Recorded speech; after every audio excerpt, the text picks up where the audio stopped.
But I know that we can have an arrangement in a regulatory structure.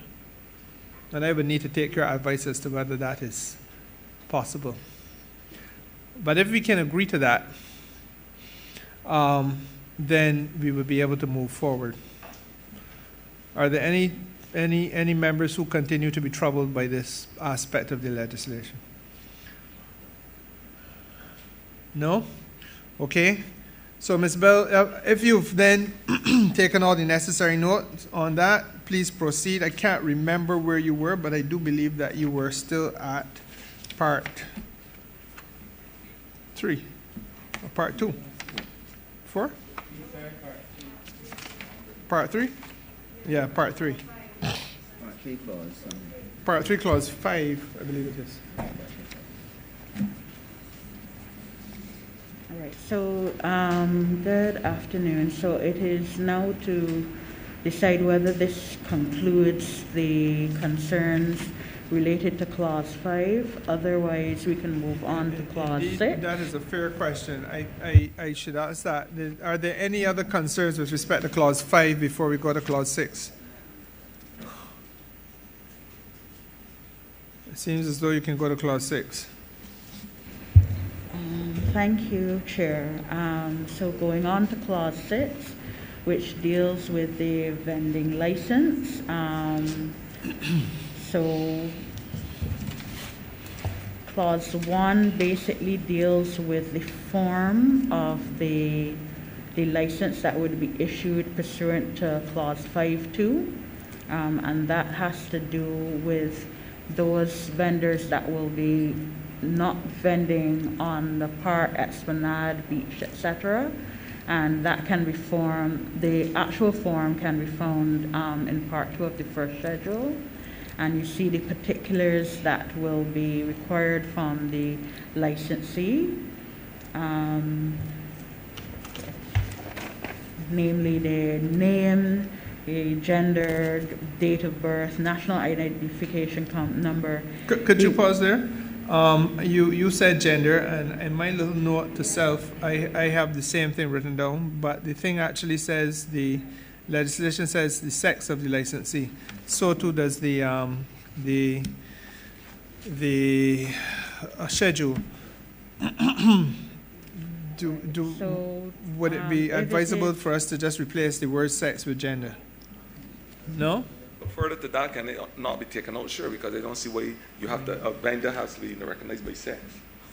Right? They don't see why there's nothing discriminatory about a vendor as far as no, it isn't about a matter of discrimination, though, Minister. It really is about enabling those people who have to do the necessary statistics, data mining and management. Yeah.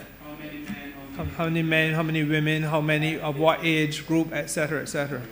Those are important pieces of data information that we would want to keep. But why say sex and not gender? Because, correct, exactly. So I was about to say that, Mr. Chairman. I think sex is a more appropriate use of language. I'm guided. We won't make an issue of it here.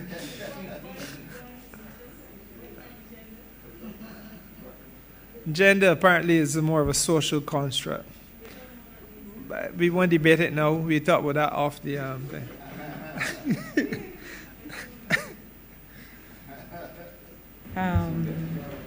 Chair? So, yes, please.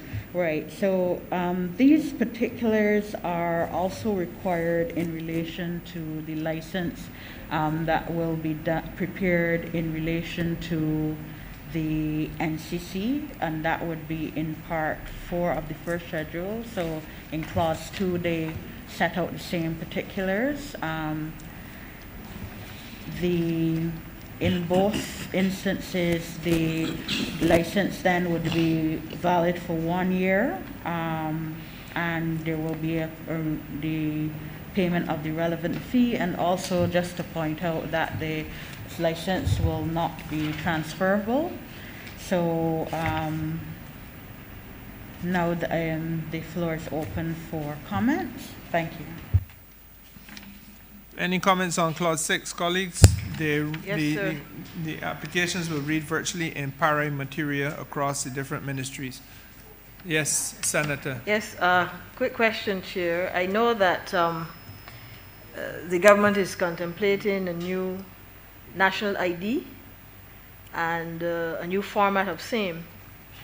I will rely, sir, on your advice here, but is it that this new national ID will capture some biodata on the individual? And if so, can we use that then to maybe capture some of the information needed here for the records? For example, at 616, I see photo of licensee. The new ID will, I would assume, Chair, subject to correction because I don't know, but the new ID will capture this information. The new ID, the new digital ID will have your photo and the other relevant biodata. So looking forward to the future, is it that identification, that digital ID can therefore provide all the relevant information that is needed to be captured here by the licensee? Senator Holder, I want to caution that we are trained early in our careers at the bar to be mindful of the rule against anticipation. Neither you nor I know for a fact at this point what will happen with regard to that national ID in terms of what data it will actually reflect or not reflect, or indeed when it will reflect. This piece of legislation is obviously going to come about before the national ID is launched. And though I understand where you're going, I think that we will be on our best footing if we just go by what is here and what we are certain about, as opposed to anticipating and then being disappointed, running the risk of being disappointed. Minister Cummins? Thank you, Chair. I just had a query about the expiry of the license, the dates and of expiry. With the Professional Services Act, for example, where you have an annual requirement for re-registration, there is a set date by which registration or re-registration must take place annually. Is it contemplated that the expiration of the licenses and their renewals would take place continuously throughout the year, or is it meant to be in alignment with the Professional Services Act where there is a set date annually? I will allow the CPC to answer that, but my judgment on it would be that we should so structure it in such a way that we fall naturally into sequence with that 31st of December date that is used by everybody else. CPC? Okay, so with discussions with the stakeholders, it was supposed to be that it would Chairman, be I'm again begging the CPC. Okay, sorry, very sorry about that. Right, so the period of time is annually, but it is more in line with the sequences of the other pieces of legislation that touch and concern vending. So the same markets and slaughterhouses, the same NCC, they have the renewal every year, but it's not linked in the same way that the professional registration would have. So it's not that type of timetable. Right, so it's different, but what you're supposed to get from it is that it's supposed to be an annual license. I was going to speak to an issue with the Barbados identity management, and the legislation currently reflects the wording that would be used in the Barbados Identity Management Act, which is the National Identification Number. The Identity Management Act is presently the law, and so that is why it has National Identification Number and not a National Registration Number. Thank you. Thank you. Yes. Thank you. I was waiting for you, Chairman, to give me the floor. I would not Sorry. arrogate the right unto myself. I to beg speak your out of pardon. Go turn. ahead. Chair, just forgive me if I'm thinking a bit out loud here, but the Professional Services Registration Act contains a range of professions that are registered at the timeline that you spoke about earlier, that December 31st. And I think we have to give vendors and vending the recognition that it is due and the treatment of equivalence to every other profession that perhaps we could afford it. If it is that in almost all other professions, on an annual basis, there is a set time for registration, perhaps, in my mind, musing, should there not be the dignity afforded to every other professional, including those who are vending, to have their registration pegged to those of the more established and the more traditional professional sectors? That gives them the equivalence that I think they're merited. I'm just suggesting perhaps that if we have an opportunity to right not just a legislative wrong, but a perception, one associated with perception, where there are those and then there are others, perhaps something as simple as equating the registration times with all the other professions may also go a long way. As I'd indicated to you, Minister, my gut reaction to this question is exactly that which you're suggesting. I dare say that it would be for this committee to determine that, and probably, rather than try to do that this evening, we probably should just hear a little bit more from some of the other stakeholders, like Marvin itself, as to how strongly they may or may not feel on the matter. But I'm with you on it, personally.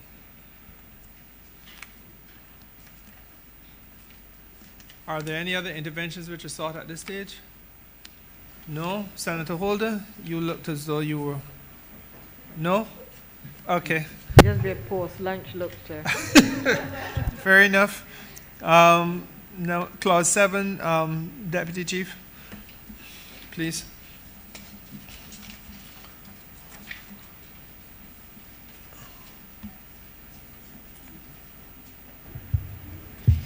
I think we can hold the... I was just going to say to you, Deputy Chief, that we can hold the question of Clause 6 to B until when we have had a chance to discuss with the representatives of Barbados.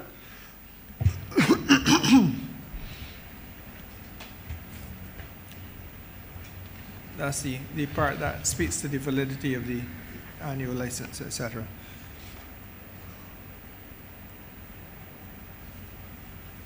Okay.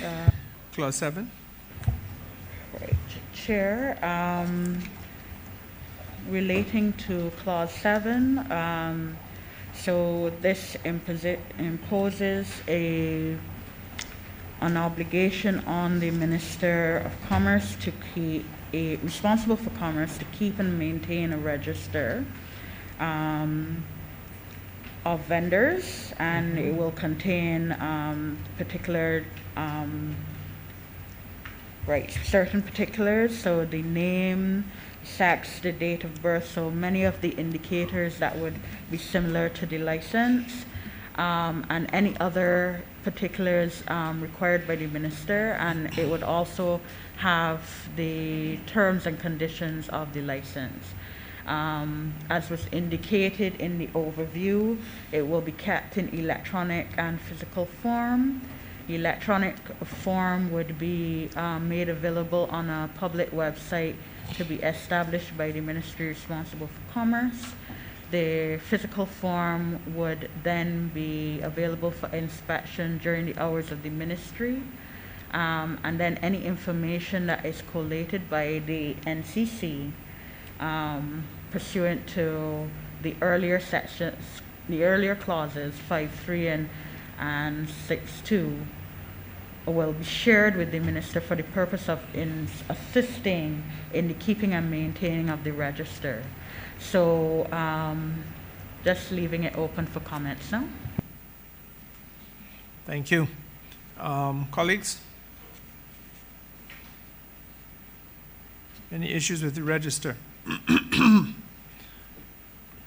It will be an electronic and physical form, and again, the electronic form facilitates the ease of not only interface, but business facilitation. Okay, I sense that there are none on this point, CPC. Let's go to number 8, please. Clause 8 deals with, Clause 8 deals with revocation, suspension, or varying of a license. So the minister responsible for commerce would then be responsible for the giving the notice of such under Clause 9, where they're satisfied that there's misleading or false or information on the application, or where there's a failure to comply with a conditional license or a provision of this act or regulations. So that is in relation to those vending zones that are not parks, esplanades, etc. For those that are, the NCC then would have that power to revoke.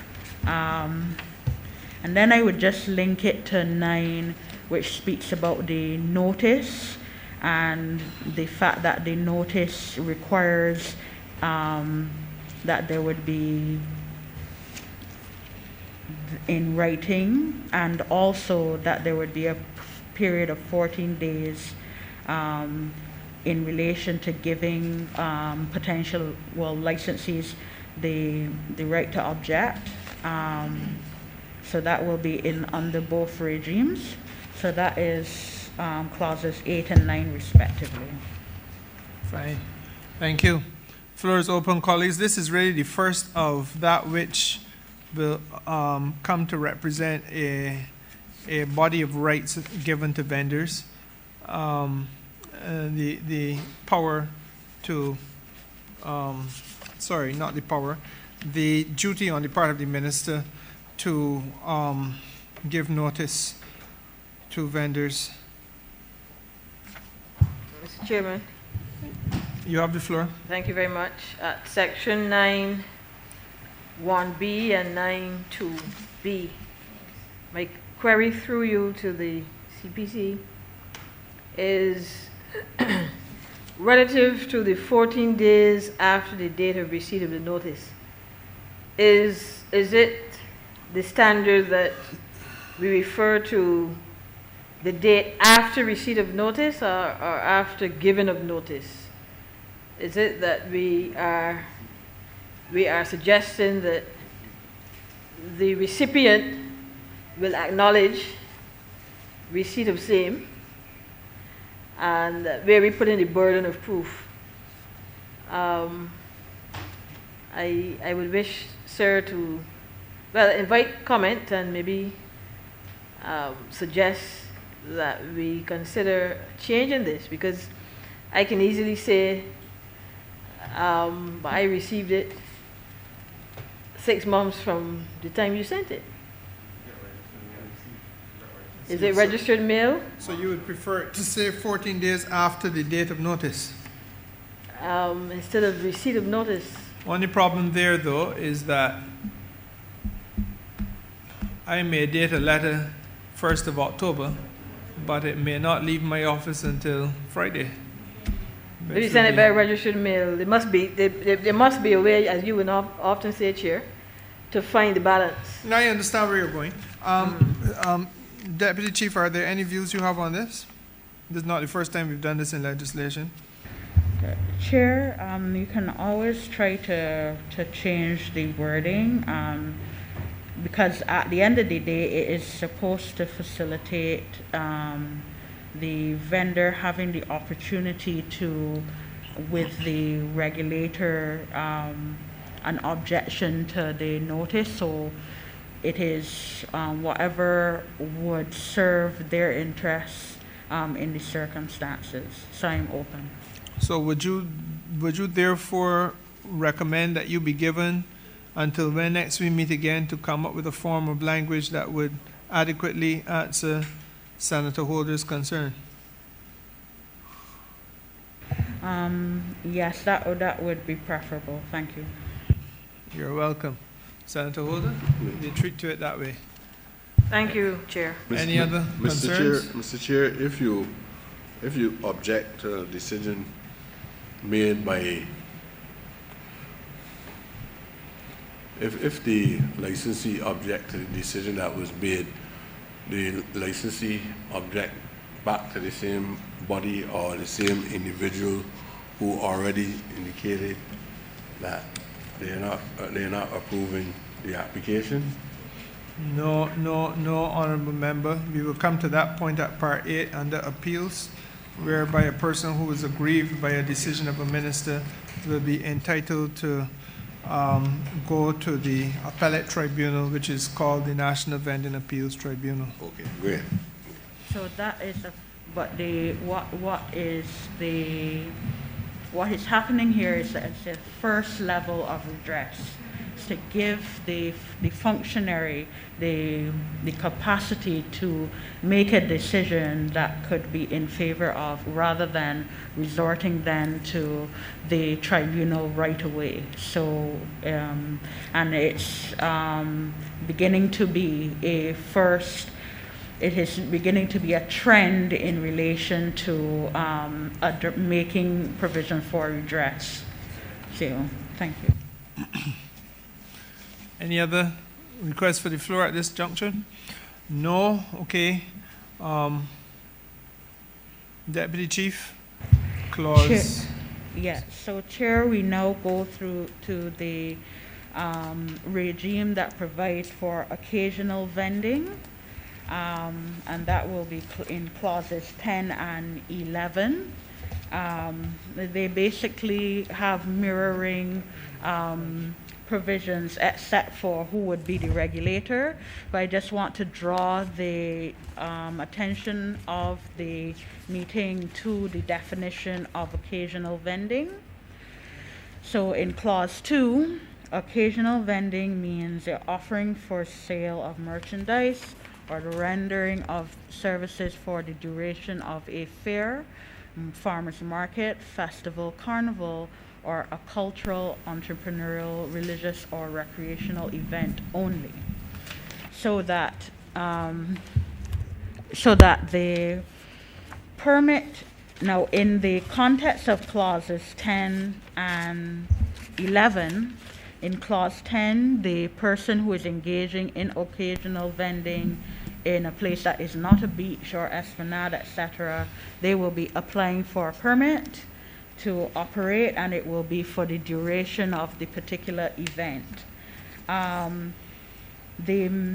You will also observe that there is a different redress mechanisms for the permit because of the abbreviated time. Then they will get to apply to a judge in chambers. That way that it will be a fast tracking of a decision so that they can have their matter redressed. And that applies in 11 as well. But 11, of course, deals with the vending on a beach or esplanade or in a park or garden or park, and though the application for the permit would then be for the NCC. So it's just for the committee to give their comments in relation to the two sections. Thank you. Thank you. Colleagues, any comments on occasional vending, whether on a beach, esplanade, garden or park or otherwise? Senator Cummins, is that a no, a yes? Your hand went up and then it went back down. Chair, it's You're not sure? yeah, I'm not sure. Specifically when we're talking about occasional vending on a beach, I think that's one of the things that from a tourism perspective, we are very interested in, and we would want to ensure that this is something that is not just regulated, but it is actively encouraged. But there are a few things perhaps that we would want to raise, and I think one of them is raised in the note which we sent through last night. specifically relating to, but I don't think this needs to be in the actual legislation, but it would be part of the policy and the developmental component. It would perhaps be in the training of persons who are working on beaches and interacting really in tourism-related spaces. Teaching, speaking to issues, including problematic issues that could have implications for our brand globally, like sexual harassment. Those are things which are reported on very frequently on our beaches, and we know get high profile when reported internationally, whether it's locals or otherwise. So I'm just wondering if perhaps there could be advice, not from a legal perspective, on where we could provide persons working in these spaces with the additional resources and training that would be needed to avoid having any challenges. And perhaps it may be guided by your ministry, Chair. I think that this may be an area, if I could suggest, that might cry out for some collaboration between the sector and the product division of the BTMI. I know that in other areas there has been that type of collaboration, and I would want to suggest that we could probably between ourselves try to facilitate that. Chair, yes, just CPC. to comment that the National Vending Committee has the capacity perhaps to provide at least a forum for discussion. But the thing is that tourism, I'm not seeing tourism as one of the persons seated. So one of the recommendations may be that you have a representative from tourism sitting on this committee to provide the relevant advice, and that kind of engagement can be facilitated there. Thank you. No problem. We can deal with that when we come to that point. I think, though, that Minister Cummins was primarily focusing on training, and that is something that we can set up outside of the four corners of the legislation. Agreed? Deputy Chief, ball is in your court again. Part 4, vending zones. Chair, with clause 12, it speaks to what would be understood as a vending zone. So you see the listing: the beach esplanade, fishing landing site, garden park, public market. The two paragraphs that give scope for wider discussion are G and H. So G and H, G speaks to areas more particularly described in Part 2 of the 4th schedule. And as Minister Cummins would have observed earlier, they seemed very restrictive. But a part of the reason why was that they spoke to existing zones. So when you go back and you look at the fact that it lists the parks and esplanades, and then there's another part that deals with certain areas that are primarily like streets and sidewalks, and that is because it comes from the Markets and Slaughterhouses Act, where certain areas, or the regulations rather, where certain areas were identified in those pieces of legislation. And what happened was that you wanted to preserve the fact that vending was permitted on those streets. So therefore we sought to put it into the schedule so that it would be preserved, right? And then the last part would be dealing with the fish landing sites, right?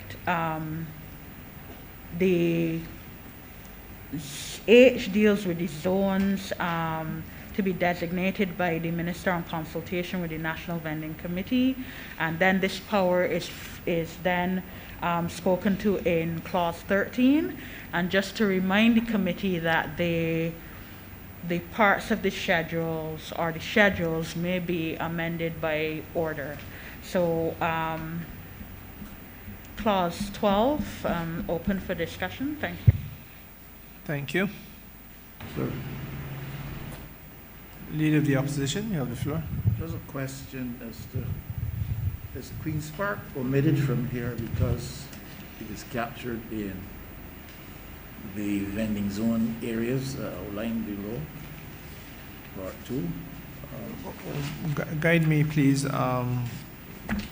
Fourth schedule. You are in the fourth schedule, and you're not seeing Queen's Park. Your question is, why is it omitted?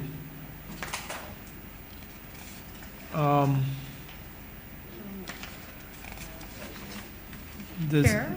Yeah, so I think what may have happened is these listings actually come from the NCC.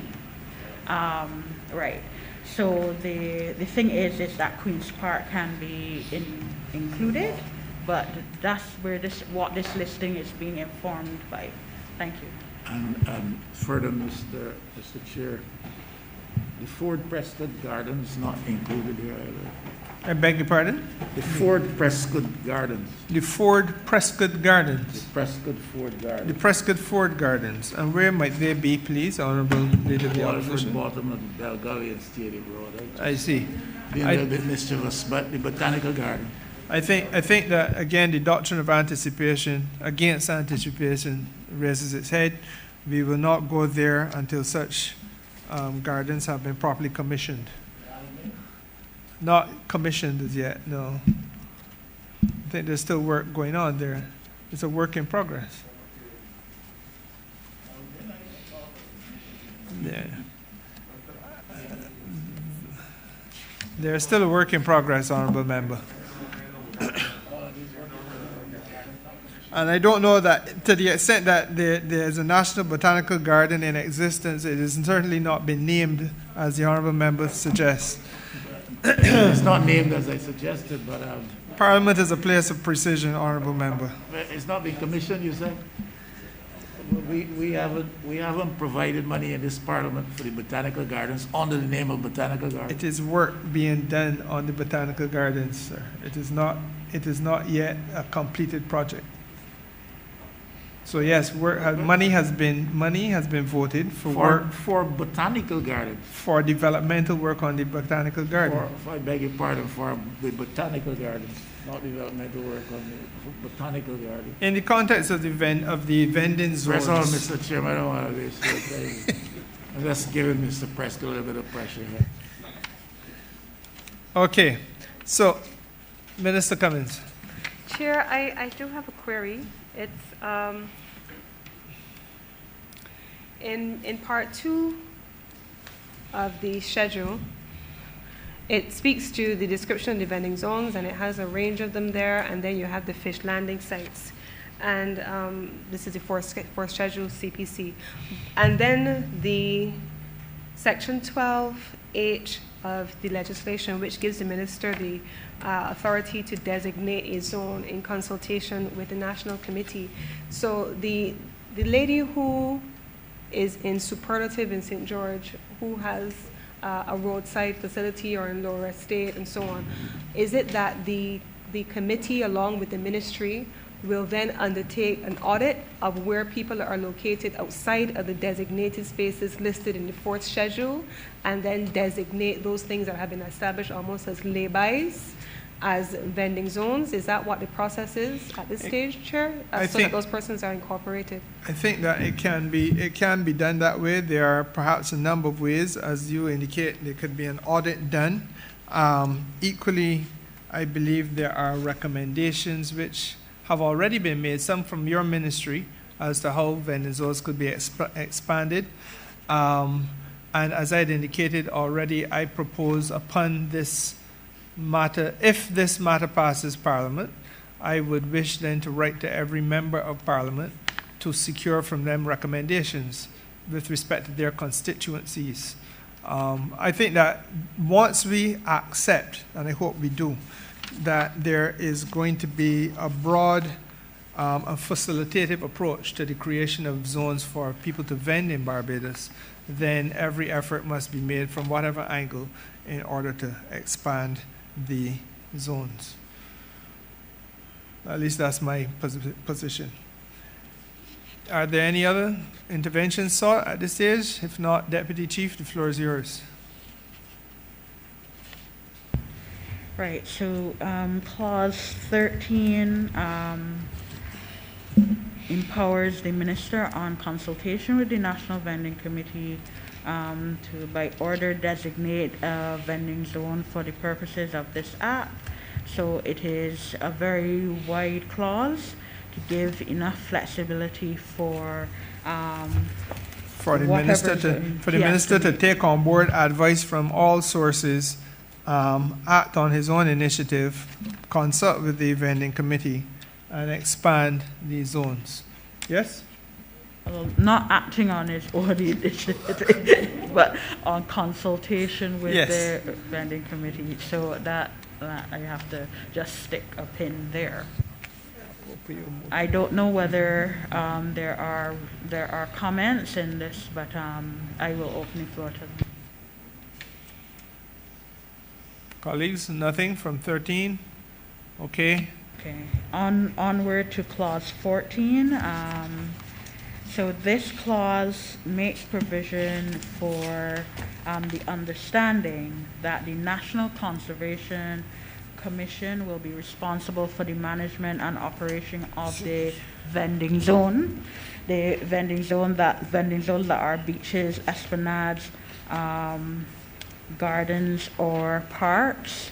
And if a vendor seeks to operate on those particular zones, they will be required to be in compliance with the National Conservation Commission Act, Cap 393.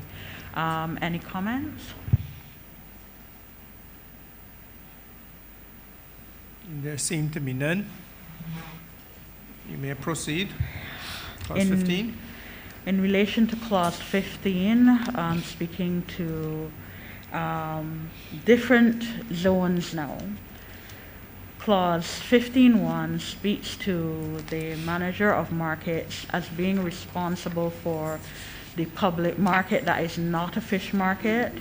Areas that are more particularly described in part 2 of clause of the 4th schedule, so that connects back to clause 12G, and then the zones to be designated by the minister. In clause 15.2, the senior manager of markets will be responsible for the management and operation of a public market that is a fish market.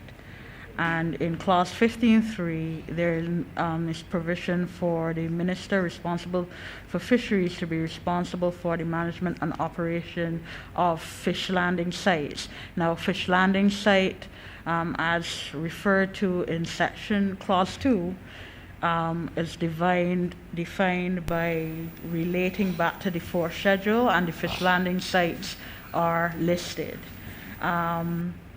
And then in clause 15.4, it tries to make clear that the vendor who is seeking to operate a public market, he will do so in compliance with the Markets and Slaughterhouses Act and the relevant regulations.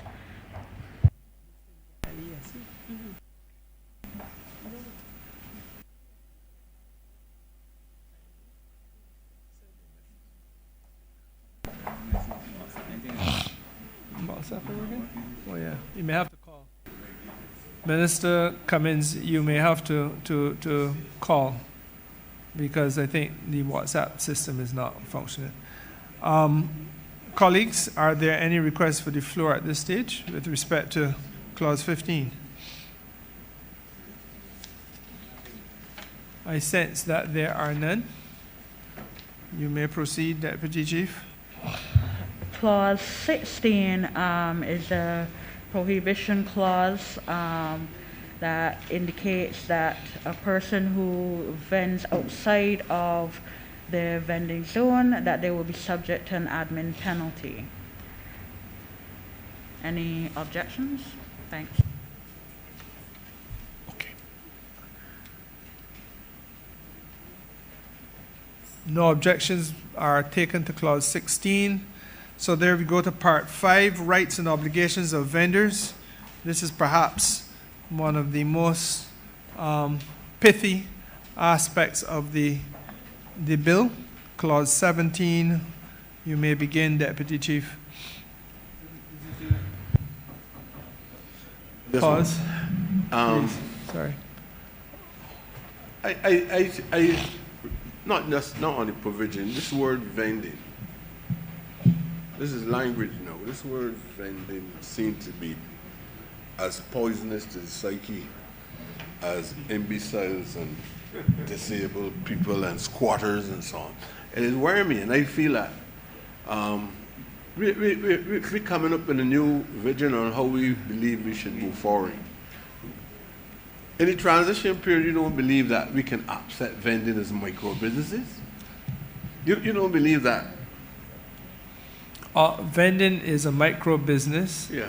All micro business is not vending. That's the challenge that you may have. I am fully aware of that. Well, I believe that we could give some dignity to vendors. But letting the vendor understand he's a businessman too. You know? This word here, I just putting it out.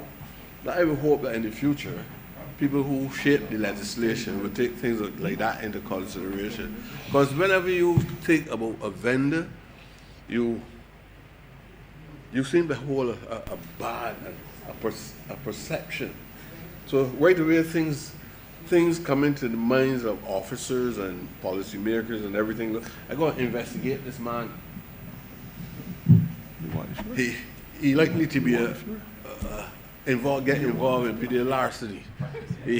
And he had a record before. Now tell me, I mean, a man in Barbados who had a record before can't find no work in Barbados, and the last resort is vending. But then, and this was in my head before we come to this point, but then an officer has to investigate and say that this man is likely to be a thief. And I'm just saying these things because I think that as I said, sir, I listened to you during your presentation, and although you didn't touch on all these aspects, I believe that you were on point, because we're trying to create a humanism that is not part of a continuum of where we were when black people, working class people, could not get involved in vending. Even though they provide the foods that were available on the provisional lands, they could not sell it without the authorization of a criminal. A criminal was telling you can sell it. And if he didn't tell you that, you would be charged for a crime. And I believe that what we witness all the time is vendors always carry a stigma that forms an umbrella over the character of the vendor itself. And I remember in here when we were talking about in Parliament, when we were talking about vending, there was a distorted perception that a vendor is, if a man is a vendor, he's likely to get involved in PD larceny. And the word vendor was used even in advance to even say that the man is a criminal. You know, so I'm just saying that I would like to see in the future, and I'm just suggesting to the people that is drafting, I don't expect you to change all of these things that we're looking at now, but look to see if you can help me and others that are not as wise as you are to be able to justify why we can make a change like that.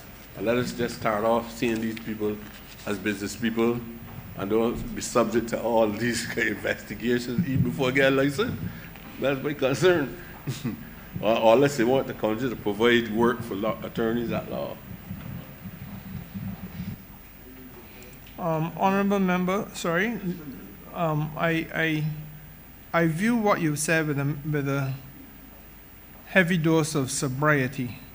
And I know that it drew a few chuckles, but the fact of the matter is, that from as far back as perhaps 1680, every aspect of regulation of this business of vending was governed by the heavy hand of the criminal law.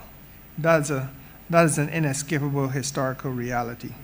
It is perhaps the only aspect of Barbados's commercial endeavor that still can be traced directly to the slave economy construct, where you penalized people criminally for the enterprise, professions, tradesmen, people who operate in a nursing home, people who are security guards, you name it, all of them are governed by a civil regulatory construct.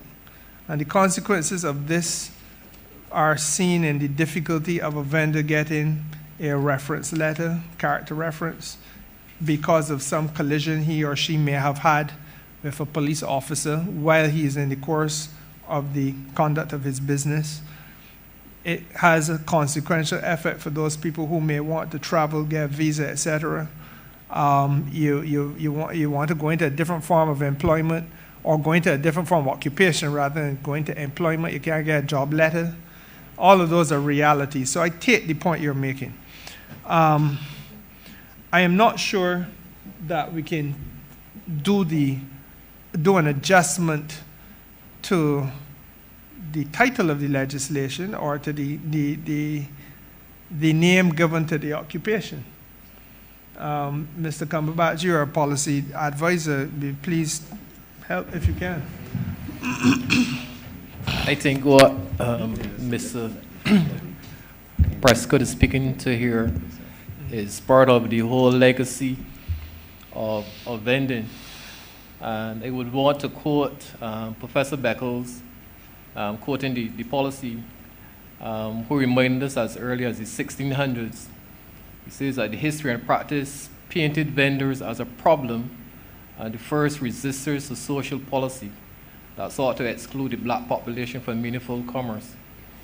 Then he went on to say that vending was seen as the mother of all black economic enfranchisement in Barbados, and its resilience epitomizes the spirit of the black man's struggle for self-determination and nationhood.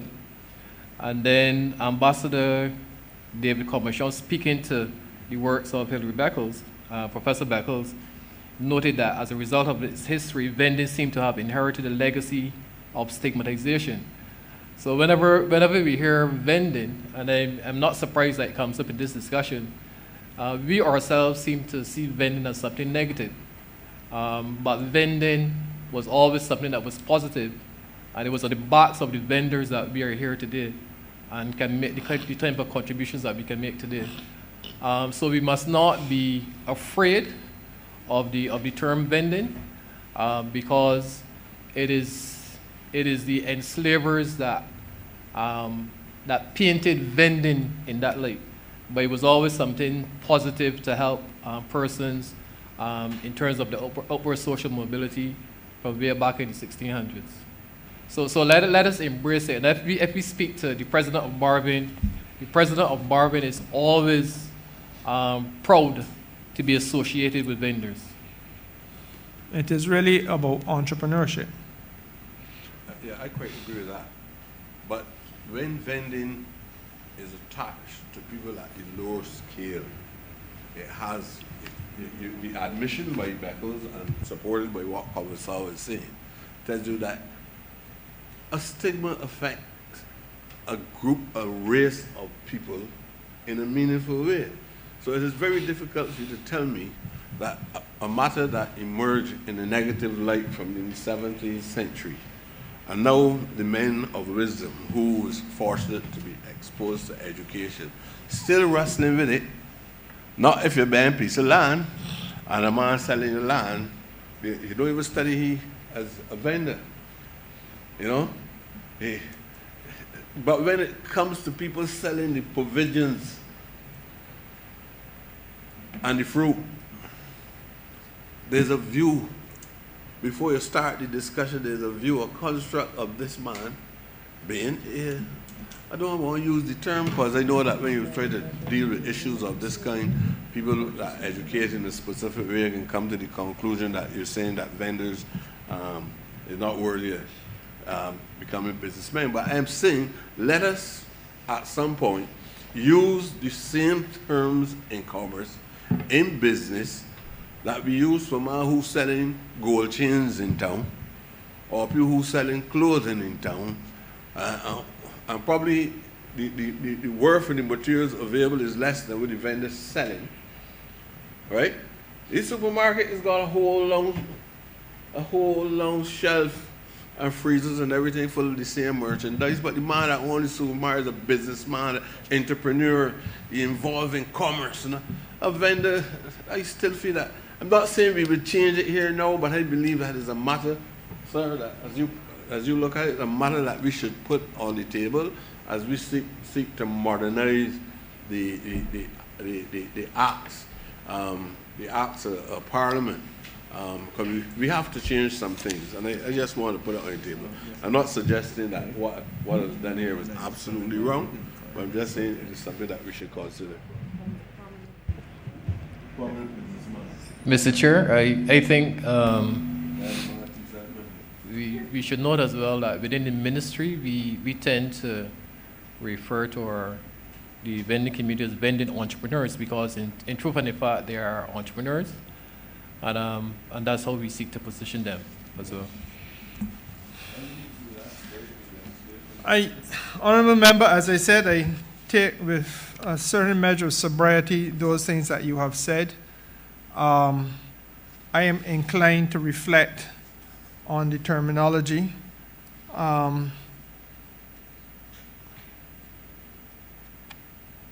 It may be an interesting thing if we were here debating the Itinerant Tradesmen's Act, the Itinerant Tradesmen's Bill. We perhaps may wish to look at whether or not we wish to change the term vending in the bill itself.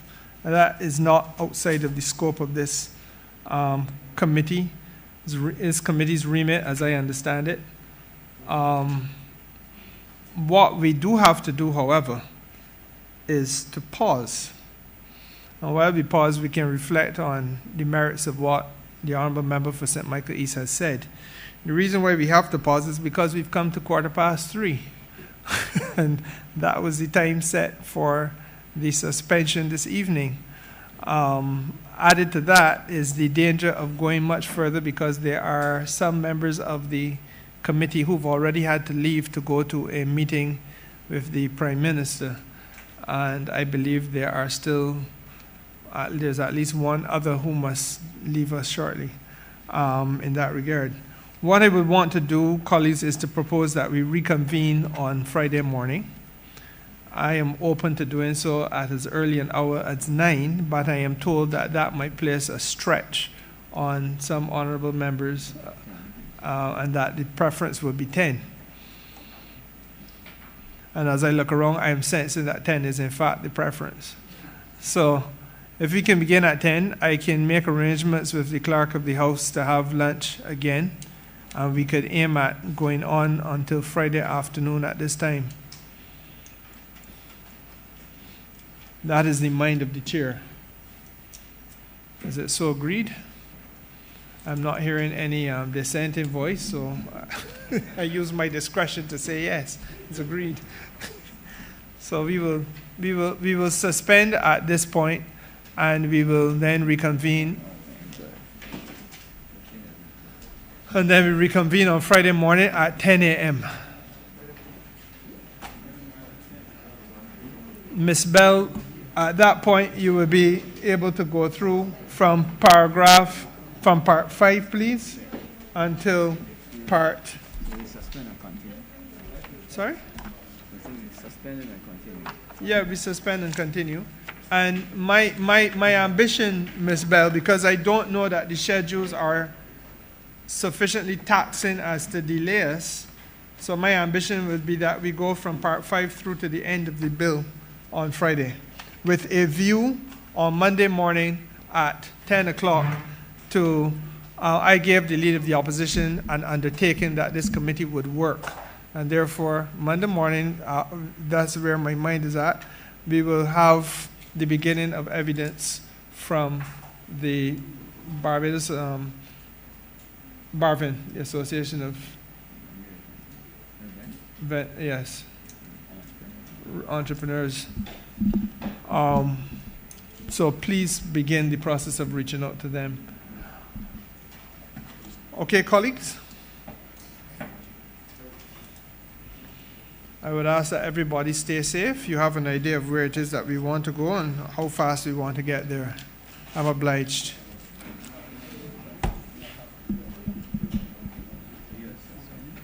So we suspend So you're just suspending until until Friday morning at 10 o'clock.